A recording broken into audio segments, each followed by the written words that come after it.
Alam niyo mga kapatid, naniniwala ako ang disenyo ng Panginoon sa iyo. God designed you to move. You are not created to get stuck. You are not created to be stationary. Gusto ng Lord, you are transitioning and moving forward from glory to glory, from strength to strength, and from faith to faith. We want the next season of our life to be better than the previous season of our life. Wala naman po siguro sa ating nangangarap na kung gaano kamasalimuot ang 2022, ay baunin pa natin yan sa 2023. In fact, marami po sa atin ang nananalangin na, Lord, anumang bagay na pinagdaanan ko sa 2022, lahat ng heartbreak, lahat ng hirap, lahat ng failure, lahat ng bankruptcy, Lord, I pray that this season will be better than the next season. Hindi po masama mag-claim yan kasi ipinangako naman ng Panginoon na meron siyang magandang plano sa ating buhay. And God can live up to what He has promised. Kapag ang Diyos nangako, hindi siya katulad ng ex mo na hindi tumutupad. Kapag ang Diyos ay nangako, kapag ang Diyos ay nangako, siguradong tutuparin ng ating Panginoon. Ang tanong, kung ang Diyos ay tumutupad sa pangako, bakit marami pa rin mga churches ang hindi effective? Bakit marami pa rin mga Christians ang weak at mahina? Why do we meet a lot of people, they have houses but they don't have homes? Why do we meet a lot of people, they have money but they don't have peace? They have plans but they don't have purpose. Obviously, something is wrong. Ibig sabihin, people are not experiencing the power of God in their lives. We preach about the power of God, we sing about the power of God, we wrote songs about the power of God, but we've never experienced to the fullest the power of our God. No wonder there are so many people, so many Christians have little impact. And my feasibility study for you today is for you to understand, hindi po natin talaga problema yung ating pinoproblema, kundi most of our problem has an underlying cause. Kung pagbabasihan natin yung text na binasa natin kanina, ang sabi ng scripture, meron daw isang farmer na naghasik ng buto, pare-parehong buto, pero bumagsak sa iba't ibang lugar. Yung unang binagsakan sa North Luzon Expressway, hindi tumubo. Yung pangalawang binagsakan sa Thorny o sa Mabato sa Batuhan, hindi tumubo. Ang next na pinuntahan ay dun sa Thorny o Matinik, hindi rin tumubo. Pero yung buto na napunta sa good soil, yun ang namunga 100-fold, 60-fold, 30-fold. Mas marami sa kanyang unang inihasik. Ano ang reason kung bakit hindi tumubo dun sa tatlong lugar? Dahil ba sa buto? There's nothing wrong with the seed. Ang problema, sa soil. Sa lugar na pinagbagsakan ng seed. Kung titignan niyo uli ang verse, ang sabi doon, because there's no depth in their roots. Ibig sabihin, yung buto, gusto niya namang tumubo, gusto niya namang lumabas, pero wala siyang makapitang soil. At dahil hindi makapenetrate yung ugat, hindi lumago yung halaman. Alam niyo mga kapatid, this is a good illustration of many problems that we encounter in our life. Napansin ko mga kapatid that we are so focused on the fruit, and we never gave attention to the root. Let me repeat. Many Christians nowadays, we are so focused on the fruit, on the harvest, but we give no attention to the root. In fact, kung titignan nyo ang Genesis, ang kinabagsakan ng humankind, fruit. Naalala nyo si Adam and Eve? Ang sabi ng scripture, when they saw that the fruit was good, they ate it. Ayaw nyo ko pansinin, ha? When they saw that the fruit was good for the eyes, but it doesn't mean it's good for the soul. It looks good, it tastes good, it smells good, but it doesn't mean it's good for your soul. Dahil nakafocus sa fruit, nakafocus sa bunga, hindi na pagyan ng pagtuunan yung root. This is a picture of many problems that we encounter nowadays. Most of your problem is not a fruit problem, it's actually a root problem. Because if the root is compromised, the fruit will be jeopardized.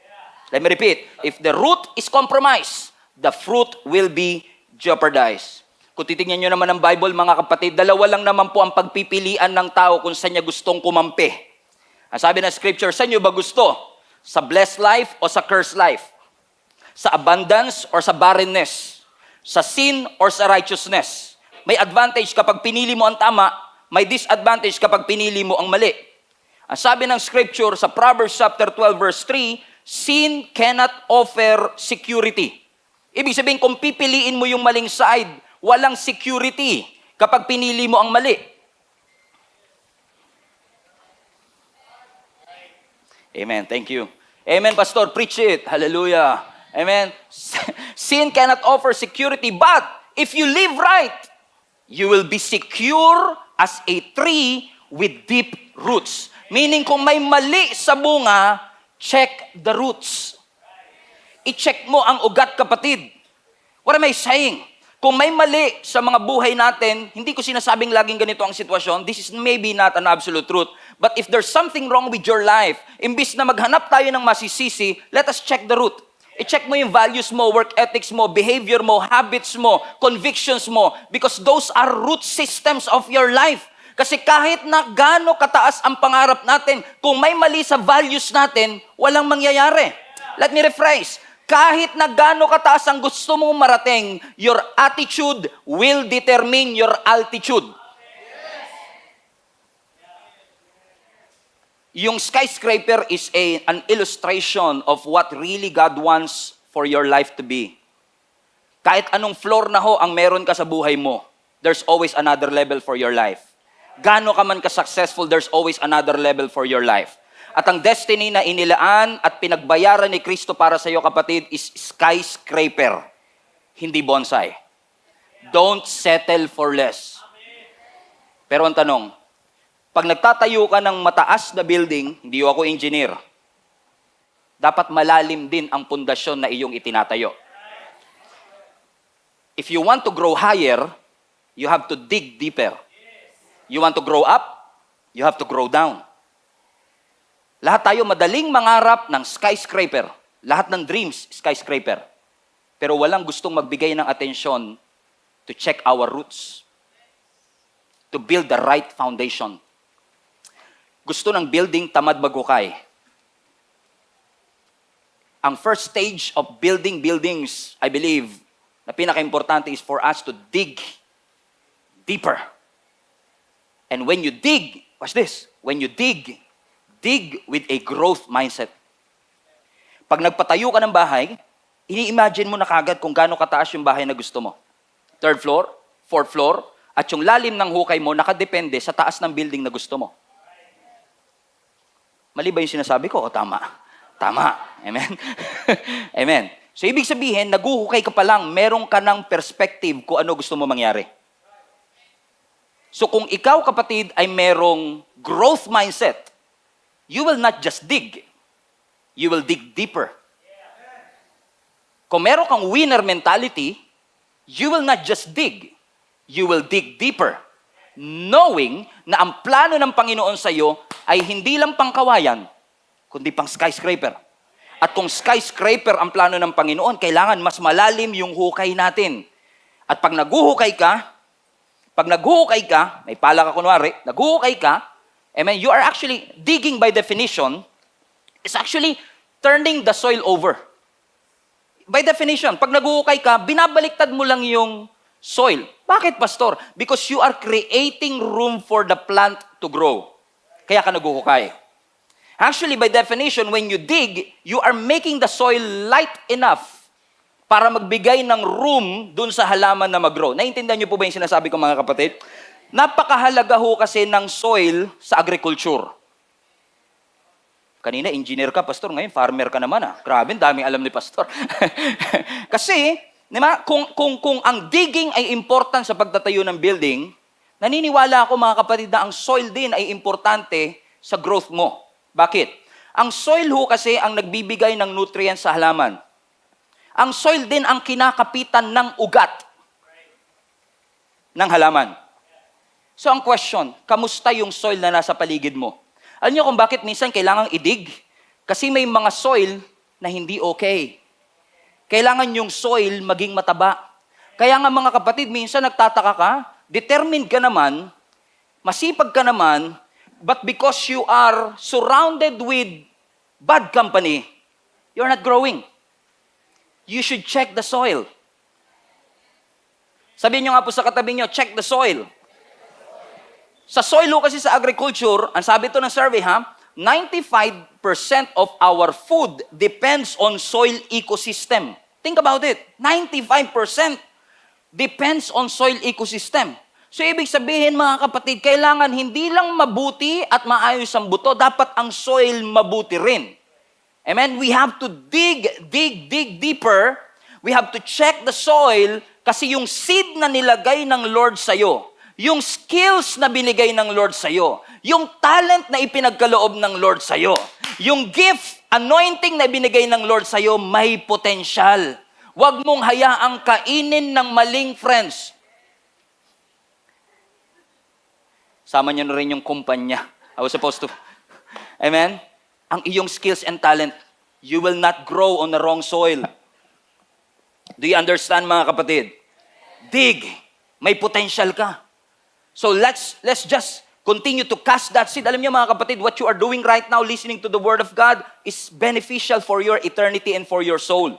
Because you are allowing the Word of God, yung seed ng Word of God, na mag-plant sa iyong puso. Ang tanong, yung soil ba is good?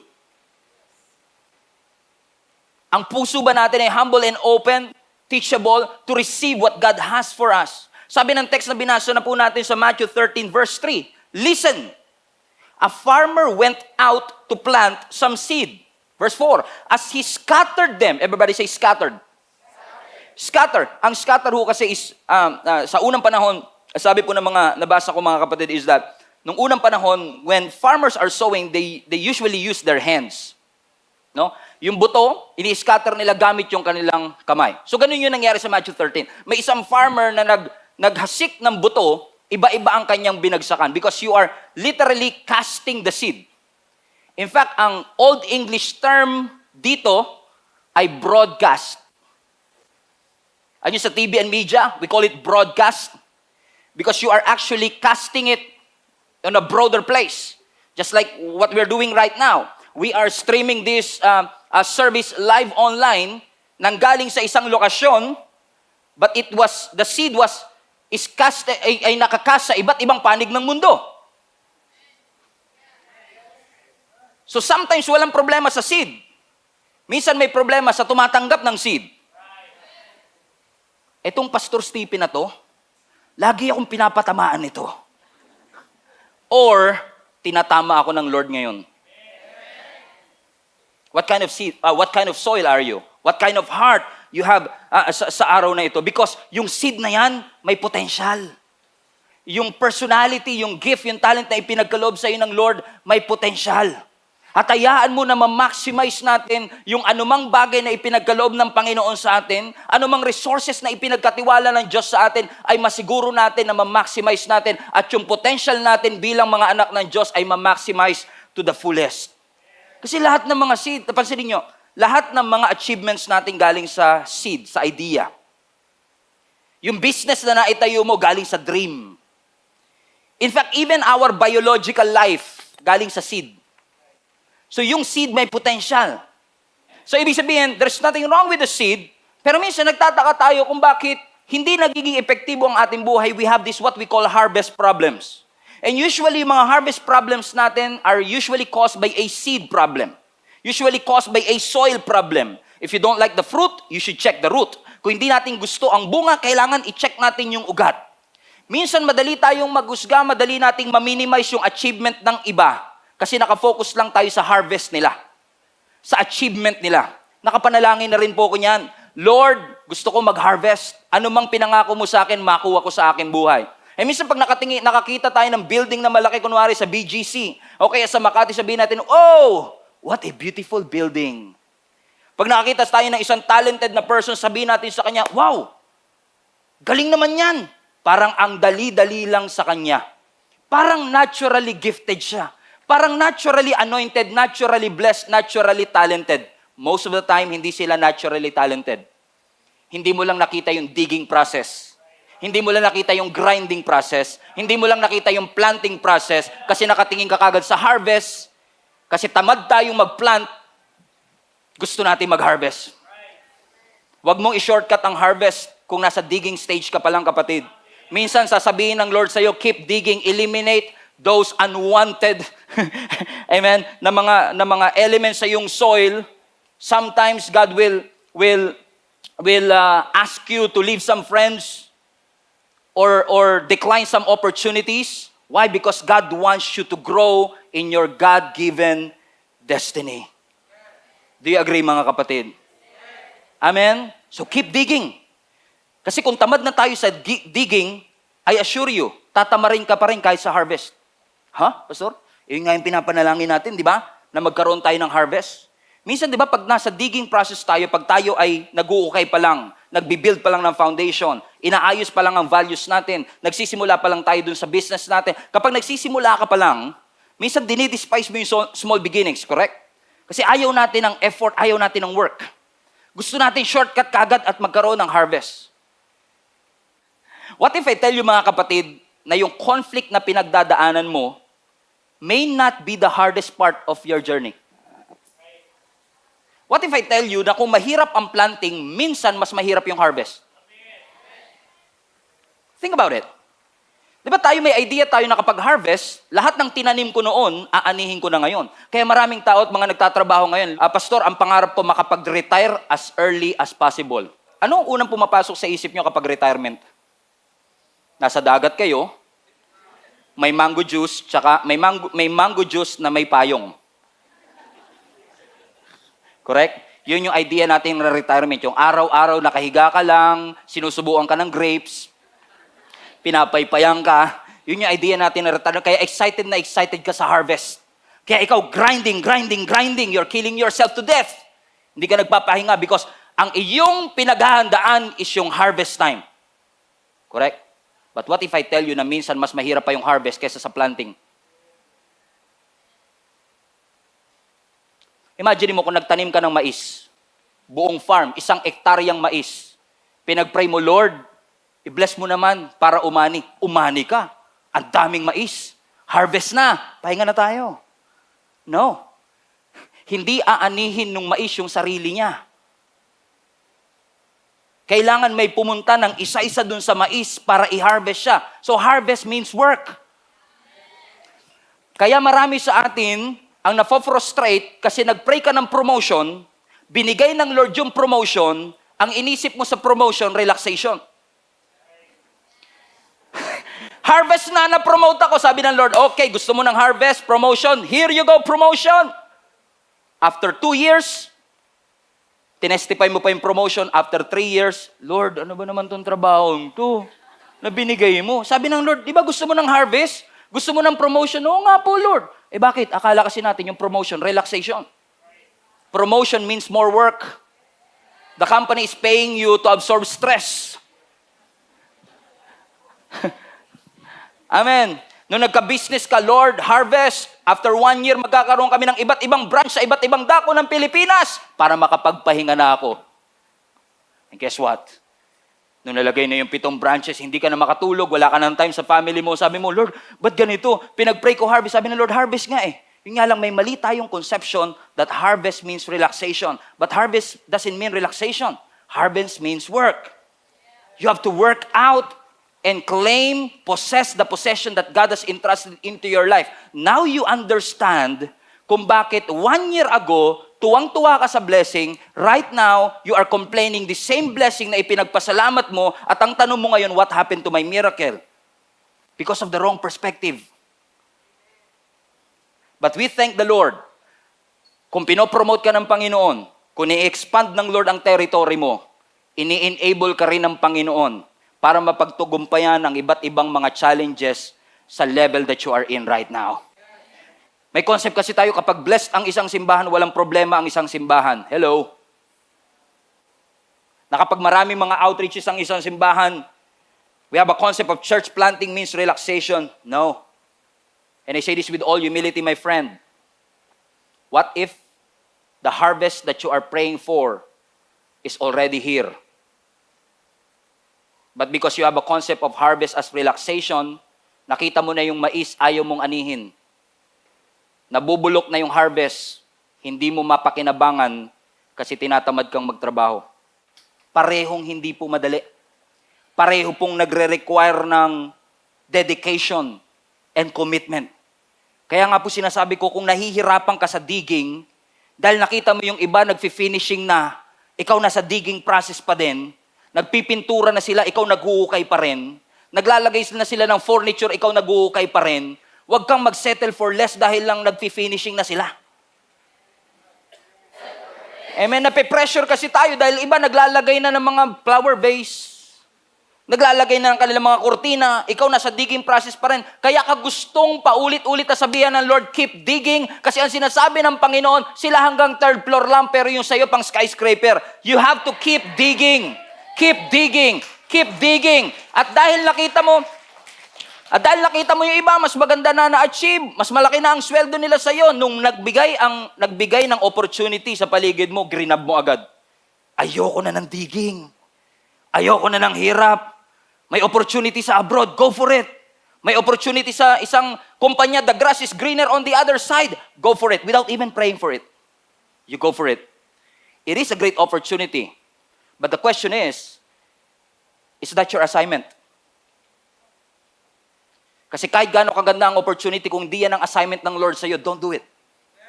Don't do it. Hindi lahat ng opportunity blessing. Yung iba patibong. Ang sabi ng Bible, commit yourself to the Lord and He will establish your plans. Anong sikreto? I-commit mo ang sarili mo sa Panginoon. Kasi kapag kay Lord ka nakatingin at hindi sa katabi mo, kapag kay Lord ka nakatingin at hindi sa Instagram feed ng kapitbahay mo, ang sabi ng Scripture, when you commit yourself to the Lord, He will establish your plans. Maybe some of you are saying, Pastor, tingin ko hindi naman ako pang skyscraper because I don't have enough experience, I don't have the education, hindi ako graduate sa isang prestiyosong eskwelahan, I'm not talented enough. In fact, Pastor, if you look at my life, punong-puno ng gulo at kaguluhan ng aking buhay. Pag tinignan mo, Pastor, ang buhay ko, lalo yung puso ko, hindi mukhang skyscraper. Mukhang gulo. Mukhang walang patutungan, wasak, durog. Puso ko, Pastor, dinurog na naman. Pangatlo na to. May pag-asa pa ba, Pastor? Pang skyscraper pa ba talaga? Mukhang hanggang dito na nga lang talaga ako. Na nakalimutan natin na lahat ng building bago itinayo, may gulo. May kalat. Naalala ko nung kinoconstruct tong lugar na to, ang gulo. Ang kalat. Naalala mo nung nagpagawa ka ng bahay? Ang gulo. Ang kalat. In fact, tugma rin yan sa agriculture. Kasi sa agriculture, gumagamit sila ng dumi para patabain yung lupa. They are using manure, waste, dung, D-U-N-G. Bakit? Ang sabi ng mga farmers, yung waste is a catalyst for growth. Whoa! Yung waste ay catalyst for growth. Yung dirt ay catalyst for growth. Ang soil, lahat ng terrestrial life depends on the soil. We don't love the dirt. Kasi mabaho ang dirt. Ayaw natin ng construction phase ng digging process madumi. Mabaho. It stinks. It smells bad. And sometimes your relationship will stink during that process. Sometimes may mga friendship na babaho. At friends na babaho. May mga karir na mabaho. May mga finances minsan daraan sa pagbaho. Pero maraming salamat. Ang Diyos natin ay may ability to use the waste, the dung, the manure and the victory to work all things together for the good of those who love Him. Hallelujah! Hallelujah! Mabaho siya. Mabaho siya, pero kung ito ang maghahatid ng paglago, Lord, bring it on. Bring it on. Kasi salamat, Lord, kasi anumang duming pinagdaanan ko, anumang under construction phase na pinagdaanan ng buhay ko, if you will just look 5, 10 years before where you are right now, ang dami mo makikitang gulo. Bago ka nga makapagluto ng masarap na pagkain, magulo yung kusina eh. Minsan nagre-reklamo tayo, ang gulo ng kusina namin. Salamat na lang din, may nailuluto ka, kaya magulo eh.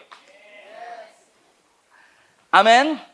And sometimes we despise this waste, we despise this dung because it smells bad. It's a waste. But we thank the Lord because your God has an ability to take what you think is wasted to bring you to your God-given destiny. Let me put it this way. Yung wasted relationships, quote and quote, is actually your fertilizer for growth. Your wasted opportunities are actually fertilizers for growth. Lahat ng mga mess and dung and wasted relationship and years in your life is actually your fertilizer to growth. So allow the Lord to remove all the thorns, all the obstacles that is keeping you from growing. You are a masterpiece, the Bible says. You are a masterpiece. In the making pa nga lang. Kasi nasa digging process pa ako. I'm a work in progress. So we never achieve perfection. Kasi alam natin ang perfection lang natin ay nasa ating Panginoon. So babalik at babalik pa rin tayo sa pundasyon. Huwag nating kakatamaran, kapatid, ang paghuhukay para makapagtayo ng tamang pundasyon. Kasi your finances will be challenged. Your relationship will be challenged. Your career will be challenged. May dadaang bagyo, may dadaang sakuna. And if your foundation is not deep enough, you will crumble and fall. Matthew 7:24-27. Everyone, therefore, basahin po ninyo, sabay-sabay tayo. Everyone who hears these words of mine and puts them into practice is like a wise man who built his house on the rock. The rain came down, the stream rose, and the winds blew and beat against that house, and yet it did not fall. Why? Because it had its foundation on the rock. Verse 26, but everyone who hears these words of mine and does not put them into practice is like a foolish man who built his house on sand.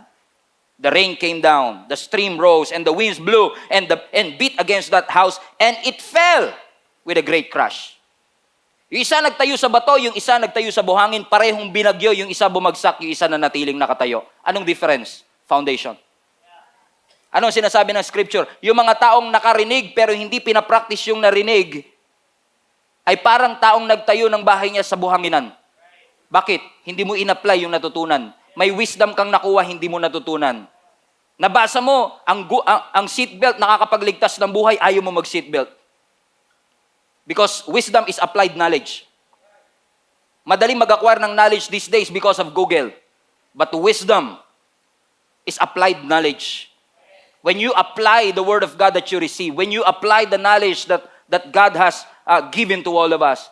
So kung anumang natutunan, sidetrack, kung anumang natutunan mo sa parents mo, sa boss mo, sa leader mo, sa churchmate mo, sa pastor mo, put them into practice. It's for your own good. Amen? Kapag sinabi nilang, baguhin mo na, baguhin na. Easier said than done, Pastor? Yes. But it's for your own good. It's for our own good. Tigas ng ulo mo. Sabi mo, tigas ng ulo mo. Kasi ngayon, di ba? January 8, 2023. Sino po sa inyo tumalon nung December 31 sa pag-aakalang tatangkad pa siya? At nagkaroon ng mga New Year's resolution. Right? Sabi natin, this year, magda-diet na ako. This year, hindi na ako kakain ng matatamis. Ba't kumakain ka ng leche plan? Pastor, hindi ganun katamis.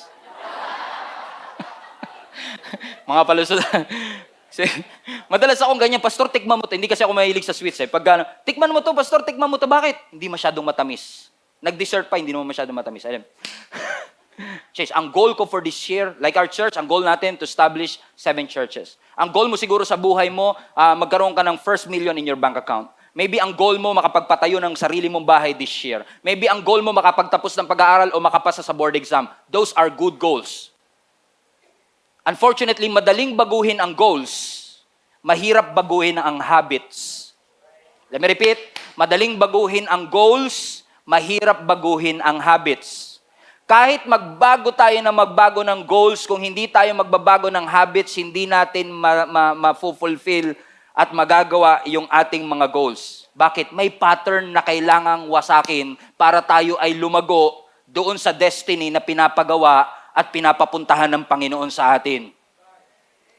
I don't know who is this for, pero yung 47 ex-girlfriend mo, it's not a mistake. It's a cycle. There is a pattern. Yung lumipat ka sa 14 companies in 2 years. Naka 14 companies ka na eh. Walang kwenta yung mga employer na yan. Sarili lang nila iniisip nila. It's not a mistake. Obviously, something is wrong. And you cannot grow if you are not free. You have to be free from that cycle, my friend. Gusto mong tumayog at tumaas, you have to be free from that cycle. I'm preaching to myself too. Gusto mong lumaya.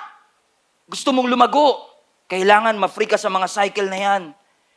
And minsan, kapag hindi natin na-achieve ang mga plano ng Lord, hinuhusgahan natin ang ating sarili. I'm not talented enough. I'm not gifted enough. I'm not educated enough. But most of us, mga kapatid, hindi natin na-achieve yung mga dapat nating ma-achieve. Hindi dahil hindi ka talented. Hindi dahil hindi ka anointed, kundi ikaw ay trapped sa isang vicious and unproductive cycle na kailangan kang palayain ng ating Panginoon. We all need to be free from that cycle. Cycle of procrastination, kaya hindi tayo makapagdig. Vicious and unproductive cycle. We keep on feeding it, feeding it, feeding it. Sabi mo, magbago ka na, Stephen! I want to change. We all want to change. And if we really want na yung skyscraper destiny ay maranasan natin, Lord, enable us to change. Kasi naniniwala ako mga kapatid, ang true change, ang tunay na pagbabago, effortless. Kasi it is the grace of God that will enable you to change. Madalas tayo mag-preach sa ibang tao, magbago ka na, pero pagdating sa ating sarili, ako yan. Biruin mo, araw-araw ka nagpipreach, magbago na kayo. Pero ako mismo, pag pinipreach ko to sa akin sarili, mahirap din. I'm just being true to you. Tao din po ako, hindi naman tayo robot eh. Mahirap din talaga. Parang, pag nagliligawan pa lang kayo, sabi ng isa, yee, huwag kang magbabago ha. Huwag kang magbabago ha. Nung naging kayo na, magbago ka naman. Diba? After 3 years, naghiwalay. Oh, ba't naghiwalay kayo? Nagbago na siya, pastor. Ang gulo, sakit sa ulo, sakit sa bangs. Bakit? Amen? Kasi hindi talaga tayo mababago kung mali ang ating pinapakain. If we don't protect the soil, if we don't put the seed on the right ground. Amen. Whatever you feed, it will grow. Kung ego ang lagi nating pinifeed, yun yung lumalago. If negative thoughts, yun ang lumalago. Kung doubt, yun ang lalago. Kung mediocrity, yun ang lalago. Kung fear, yun ang laging lalago. If you keep on digging on your history and not focus on your destiny, you will always settle for less. You will never achieve the God-given destiny that God has for you. Keep digging. Kung sinasabi ng Lord, magdig lang tayo. Kasi para tayo yung building na itinatayo ng Panginoon na may magandang plano siya sa ating buhay. And you have to work it out, my friend. You have to work it out, my friend. Work it out. Work it out. Amen. Work it out. Sino sa inyo nangangarap na makapagpatayo ng sarili niyong bahay one day? Okay. Kahit magpa-deliver tayo dito ng semento, ng buhangin, lagyan natin ng tubig, hollow blocks, pala, construction materials. Sabay-sabay nating tignan for 10 years. Magiging building ba siya? Hindi. Hindi yan magiging building pag tinignan mo lang. Evolution, pastor. Evolution. No. You have to work it out. The same thing with our destiny. Maganda ang plano ng Panginoon sa atin, skyscraper, but you have to start working it out. Verse 9, 1 Corinthians 3, I will close with this. For we are both God's workers. You are God's field. You are God's building. Because of God's grace to me, I have laid the foundation like an expert builder. Now others are building on it. But whoever is building on this foundation must be careful. Why? For no one can lay any foundation other than the one we already have. Sino? Jesus Christ. Sabihan nyo na ako ng corny, sabihan nyo na ako ng cheesy. Pero let me tell you this, global family, you have to go back to the basics. Huwag mong katamaran ng basics, kapatid. Sabihan mo na akong corny, dig deeper in God. Cheesy. Why? Because basics, essentials, napakahalaga nito para ma-achieve natin. Yung devotional time natin with the Lord, yung attending natin ng Sunday service every Sunday, reading the Word of God, praying to the Lord, worshiping His name, those are essential things that you have to watch out. To be rooted, maging malalim yung ugat natin so that we will fulfill our God-given destiny. Go back to basic. Kasi, if there's something wrong with us, let's say for example, lumapit ka sa isang doktor. Sabi mo, Dok, may problema po ako eh.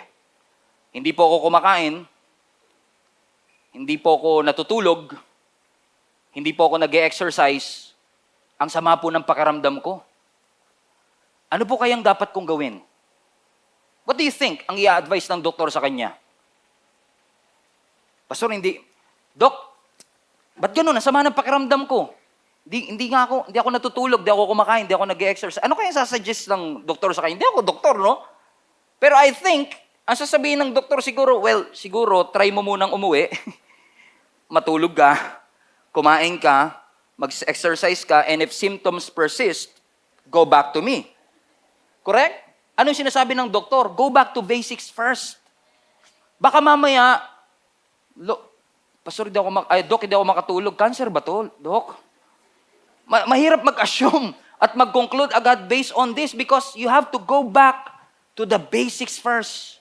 You have to go deeper in the Lord because your potentials are paralyzed because you are trapped in that cycle. Go back to basic.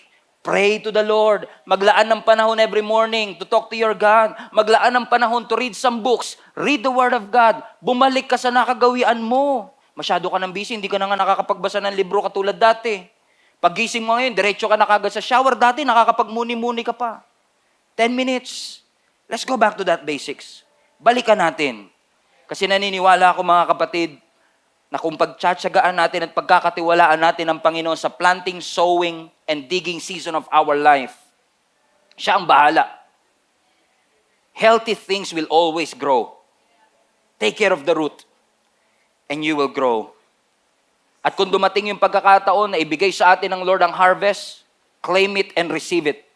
And say, Lord, enable me for me to be able to accomplish what you have purposed para dito sa bagong season, sa bagong lugar na pinaglagyan mo sa akin. Huwag tayong masyadong excited lang sa victory, ayaw natin ng battle. Masyado tayong excited sa conquering, ayaw natin ng conflict. Sometimes, victory includes conflict. Sometimes, victory includes battle. And if it means na kailangan ko magdig at magdig ng magdig hanggang ma-reach ko yung fullness of my potential, Lord, I will trust you. I will trust you. Magtitiwala ako sa iyo, Panginoon, because I know that the better the foundation, the longer that it will last. Magtatagal ako kapag tama ang aking pundasyon. Hindi ko man makita yung wow sa now. Pero magtitiwala ako, Panginoon, na yung prosesong gusto mong pagdaanan ko. Huwag ka masyado excited sa platform na ayaw mong dumaan sa process. Dahil feeling mo napag-iiwanan ka na and you are losing opportunity. No, you are growing your roots. Be patient. You are growing your roots. Be patient. Trust the Lord. Don't rush. Be patient. Trust Him. Trust His Word. Be patient. You want it right now or you want it right? Your choice. Keep on digging. As long as sinasabi ng Lord na magdidig lang tayo at mag-uukay tayo, Lord, we will trust you. We will keep on digging. Mas malalim para sa mas mataas na pagtawag mo sa aking buhay. I don't know who is this for, but I can sense that some people here in person and those who are, maybe somebody who is joining us online, alam mong may mataas na pagtawag ang Panginoon sa iyo, but you are afraid to take that step out of your boat, out of your comfort zone. Kasi you are underestimating what you can do and what God has gifted you to do. But today, I believe God is talking to you. He's telling you, get out of your comfort zone. You can do more than that. Be who God wants you to be. And trust that whatever it is that God has designed and purposed for your life shall be accomplished. Keep on digging. Keep on digging. Roll up our sleeves And keep on digging. Keep on praying. Kahit hindi ko pa maramdaman ng sagot.